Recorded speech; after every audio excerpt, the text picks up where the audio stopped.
Hello, welcome to this episode of The Daily. My name is Brendan Malone. Well, today I want to recommend a documentary that I watched last week called Chuck Norris versus Communism. Yes, it was the title that originally caught my eye, but this is a really good documentary movie. You know how every now and then a documentary film comes along which has some really good content and there's something about it that just sort of elevates it above all the rest of the stuff that's out there. This is one of those documentaries, really interesting film. It's set during the period in Romania when Nicolae Ceausescu was the communist atheistic dictator who ruled with an iron fist. This was a period where religion was outlawed. They weren't allowed to say the word God. They weren't allowed to say the word priest. Churches were being burned by this guy.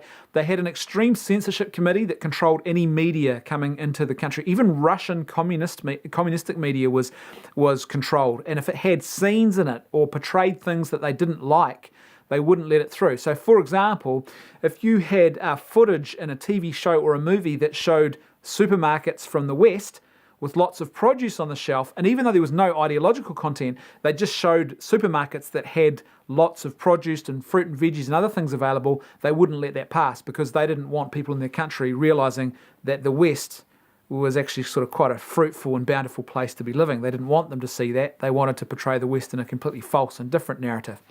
So it's a really oppressive time, and into the midst of this oppression steps this one particular man who starts a bootlegging operation where he smuggles in, very dangerous operation, smuggles Western action movies initially, and then it becomes all sorts of Western 1980s movies. They are smuggled across the border.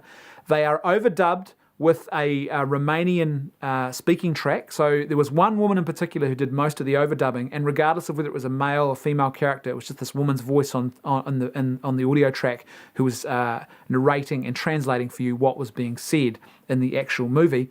And then these films were copied multiple times on VHS, and they were just distributed throughout Romania. And little communities were formed where people would come together in secret and meet in their lounges and watch these films. And it's really quite beautiful and profound how important this act was and how liberating it was for the people.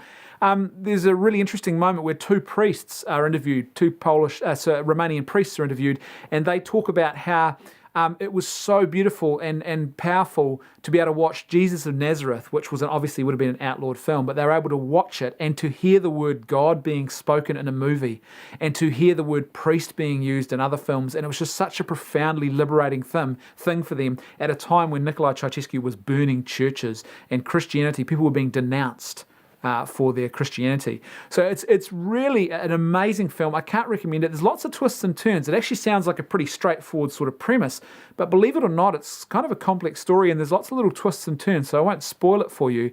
But it's amazing how this one simple act of gathering together to watch the cinematic arts was this powerful and liberating moment. And one of the things that was really touching for me was when they were talking about, people were sharing their memories of watching these bootlegged films, and they were talking about how often it wasn't even so much about the content of the film, it was just about the images that they saw on screen. They would just sit there and watch movies, for example, set in New York or other Paris and other places, and they were able to actually travel there by watching these films when they normally wouldn't have been allowed to do that.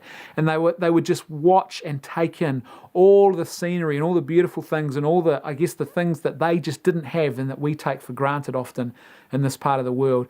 And it was really quite amazing to hear people recount these stories and some of the amazing and very interesting things that happened under this extreme oppression. Thanks for watching. I'll see you tomorrow on The Daily.